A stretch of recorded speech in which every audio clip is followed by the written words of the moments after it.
जरा सोचो, आपके आसपास के सभी लोग दुनिया से गायब होने लगे, लेकिन ये क्यों और कैसे हो रहा है ये समझ में ना आए।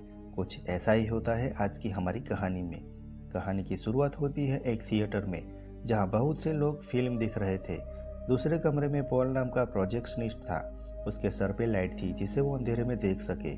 पॉल को किताबें पढ़ना इतना पसंद था कि वो काम के वक्त भी किताबें पढ़ता रहता। वो रुआनो की गुमशुदा गली नाम की किताब थी। इसमें पूरे शहर के लोग अचानक गायब हो जाते हैं। वो कुछ बटन दबाने उठा और अचानक लाइट चली गई। पूरे थिएटर में काफी अंधेरा हो गया। पॉल अपनी सर की लाइट की मदद से थिएटर में पहुंचा, लेकिन ये क्या, जो जगह कुछ मिनट पहले लोगों से भरी थी वो पूरी की पूरी खाली थी। वो अपने साथियों को बुलाने बाहर बढ़ा। तभी टॉर्च पकड़े एक गार्ड आया। वो पॉल जितना ही हैरान था। दोनों ने इधर उधर लोगों को ढूंढना शुरू किया। तभी गार्ड की नज़र एक शख्स पे पड़ी जो अंधेरे में खड़ा था। गार्ड उसके तरफ बढ़ा तो उसकी टॉर्च बीच में ही बंद हो गई।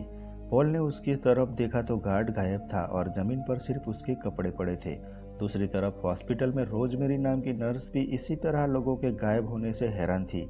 हर जगह अंधेरा था और उसके सिवा कोई नहीं था।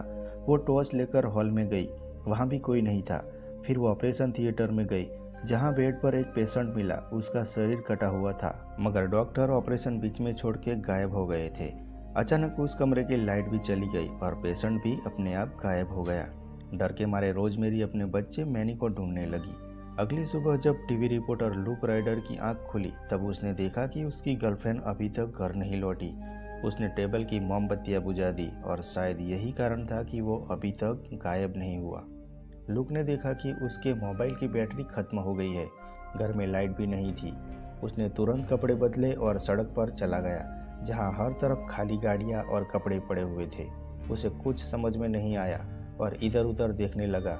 अचानक उसके पीछे प्लेन धमाकेदार क्रैश हो गया। उसे समझ नहीं आ रहा था कि क्या करे। वो तुरंत ऑफिस तरफ भागा, लेकिन ऑफिस में भी वही हाल था। अब तक उसे एहसास नहीं हुआ कि एक परछाई उसका पीछा कर रही है। लुक ने देखा कि ऑफिस में भी लाइट नहीं थी और किसी का फोन भी काम नहीं कर रहा। उसने अपनी गर्लफ्रेंड की तस्वीर देखी।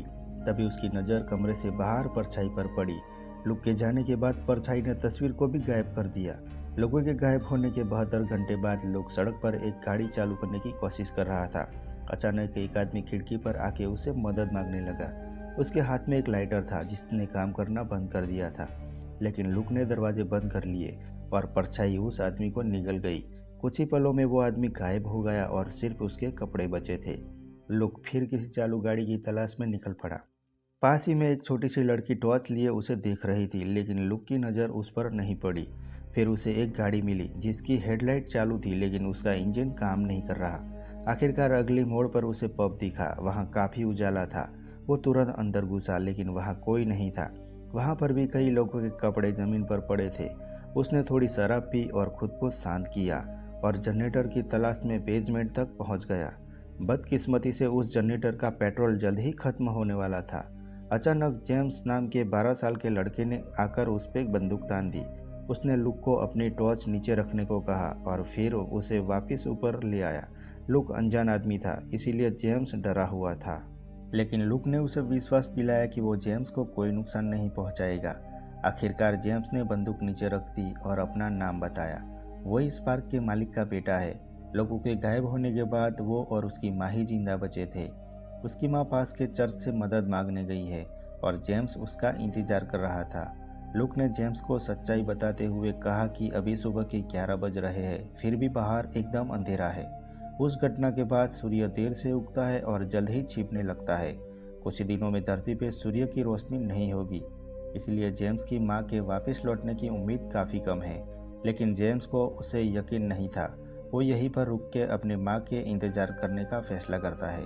लूक ने जेम्स को समझाने की कोशिश की कि उसे जिंदा रहना है तो उसके साथ चलना होगा, लेकिन जेम्स अपने फैसले पे अड़ा रहा। कुछ समय बाद नर्स रोज मेरे बार में घुस आई और हाँफते हुए अपने बच्चे मैनी को ढूंढने लगी। वो लूक और जेम्स पर उसके बच्चे को चुराने का इल्जाम लगाकर अपना बच्चा वापस मांगने लगी।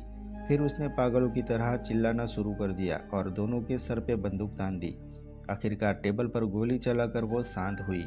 वहाँ से थोड़ी दूर प्रोजेक्शनिस्ट पॉल अंधेरी सड़क पर घूम रहा था। वो अंधेरे में गायब होने ही वाला था कि जैसे तैसे करके रोशनी वाले बस स्टॉप पर पहुँच गया।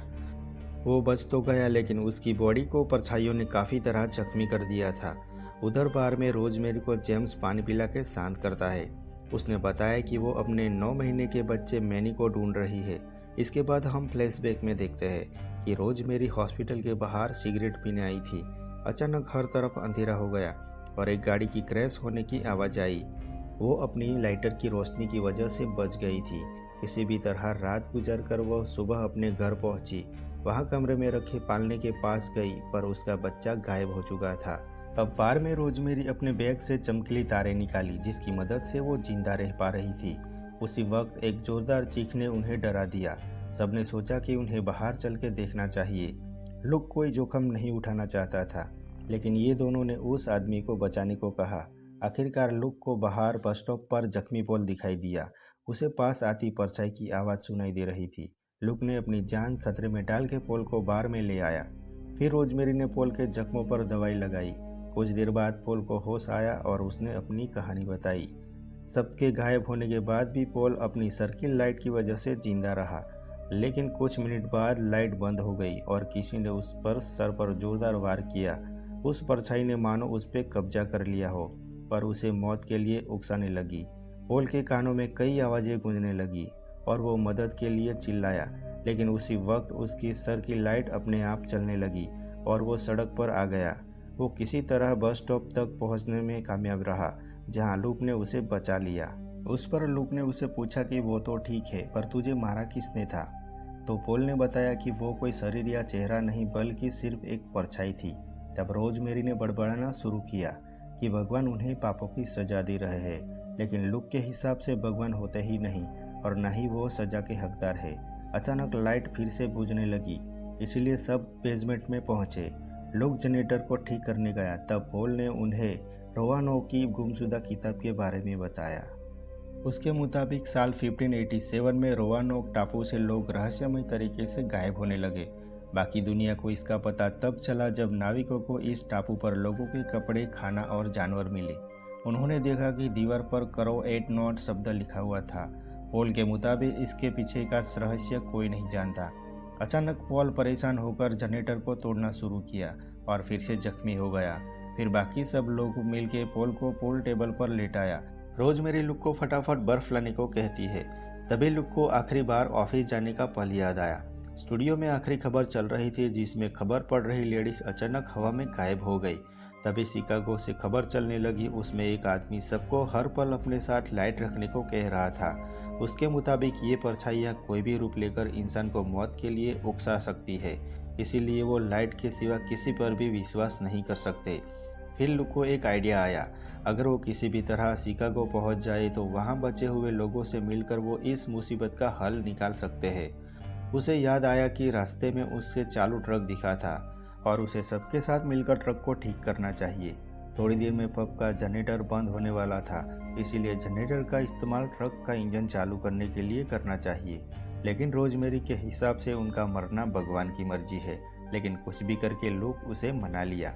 फिर जेम्स पॉल की देखभाल करने के लिए वहां रुक गया और लुक और रोजमेरी ट्रक के पास पहुंचे। यहाँ पॉल बेहोश होने वाला था, लेकिन जेम्स ने उसे जगाए रखा। अचानक जेम्स को एल्यूसिनेशन होने लगा और उसे बार में लोग ही लोग दिखने लगे। लेकिन जब पॉल ने उसे पानी मांगा तब उसे असलियत का एहसास हुआ। जब वो पानी लेने जा रहा था तब अचानक लाइट बुझने लगी। उधर लुक और रोजमेरी ने डोर से एक छोटी सी बच्ची को टॉर्च पकड़े देखा। ये वही बच्ची थी जो लुक को सड़क पर देखा था। जैसे ही वो करीब गए तो बच्ची भागने लगी। जैसे ही लुक उसके पीछे गया वो परछाइयाँ उसे घेरने लगी। आखिरकार वो ट्रक की लाइट की वजह से बच गया। वही जब पॉल टेबल से उठा तो वहाँ सिर्फ जेम्स के कपड़े ही जमीन पर पड़े थे। उसे बेसमेंट में जाके एक दरवाज़ा मिला जो एक सुरंग में खुलता था। वो जेम्स को ढूंढने अंदर गया पर वहाँ पर भी कुछ भी नहीं मिला। अचानक वहाँ की लाइट बुझने लगी और जल्द ही पॉल को परछाइयों ने गायब कर दिया। फिर हम देखते हैं कि पॉल के कपड़े टेबल पर ही थे। उसका सुरंग में जाना और परछाइयों का खाना बस सपना था। असल में जब वो टेबल पर बेहोश हुआ तो परछाइयों ने उस पर कब्जा कर लिया था। जब जेम्स पानी लेकर लौटा तब तक पॉल गायब हो चुका था। वही लुक और रोजमेरी की टॉर्च की बैटरी भी खत्म होने लगी थी। उसके पास लाइटर भी नहीं था, इसीलिए वो दोनों पास के हॉस्पिटल में गए जहाँ लुक ने माचिस से कपड़ा जलाया। फिर रोजमेरी को रोते हुए बच्चे की आवाज़ सुनाई दी। उसे सड़क पर पालना दिखा जो परछाइयों ने उसे मौत की ओर जाने के लिए बनाया था। रोजमेरी ने पास जाके देखा तो वहाँ कोई बच्चा नहीं था, लेकिन वापस लौटने में बहुत देर हो चुकी थी और वो भी अंधेरे में खो गई। आखिरकार लुक किसी भी तरह ट्रक लेकर वहाँ तक पहुँचा। लुक ने जनरेटर की मदद से इंजन चालू किया और जेम्स को लेकर निकल पड़ा, लेकिन जल्द ही एक चर्च के आगे उनका एक्सीडेंट हो गया। जेम्स नहीं माना और जीत करके अपनी माँ को ढूंढने चर्च में चला गया। तब लुक को करोनेट वान शब्द वहाँ दिखा। उसने एंड वक्त पर जेम्स को परछाइयों से बचा लिया, लेकिन जेम्स अभी भी वापस लौटने को तैयार नहीं था। उसे अपनी माँ की आवाज़ सुनाई दे रही थी, जो असल में परछाइयों का बिछाया जाल था। अचानक ट्रक की लाइट बंद हो गई और लुक हवा में गायब हो गया। अब कहानी के मुख्य किरदारों में से सिर्फ जेम्स ही जिंदा बचा था। वो चर्च की मोमबत्तियों में बैठा रहा, लेकिन सारी मोमबत्तियां धीरे धीरे बुझ गई। आखिरकार अगली सुबह सूरज निकला और जेम्स किसी भी तरह बच गया था। तभी वो छोटी बच्ची वहां आई जिसका नाम ब्रियाना है। उसने जेम्स को अपनी सोलर टॉर्च दिखाई जिसे अब तक वो गुजारा कर रही थी। फिर उन्होंने बाहर एक घोड़ा देखा और दोनों उस पे बैठ के किसी सुरक्षित जगह निकल पड़े। जल्द ही सूरज डूब गया और लूक, पॉल और रोजमेरी की परछाइयाँ उन पे नज़र रखती दिखाई दी और ये कहानी यहाँ ख़त्म हो जाती है। तो दोस्तों, वीडियो अच्छी लगी हो तो मेरे चैनल को सब्सक्राइब करना ना भूलें। ऐसे ही मज़ेदार वीडियो आपके लिए लाता रहूँगा। तब तक के लिए बाय दोस्तों, टेक केयर।